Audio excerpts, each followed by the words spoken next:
dan juga tentunya saat ini dengan keyakinan, sudut pandang, paradigma berpikir maupun agama yang berbeda.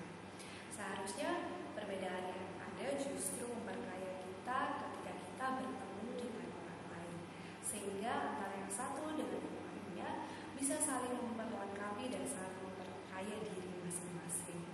Dan saya berharap melalui duta cerita ini akan banyak upaya untuk mempersatukan dan menetapkan bahwa kelemahan, kelebihan atau perbedaan itu bisa saling menguatkan, sehingga banyak orang dapat saling berbagi spirit, dapat saling berbagi talenta dan juga pandangan. Karena sebenarnya perbedaan itu menjadikan kita kaya. Salam.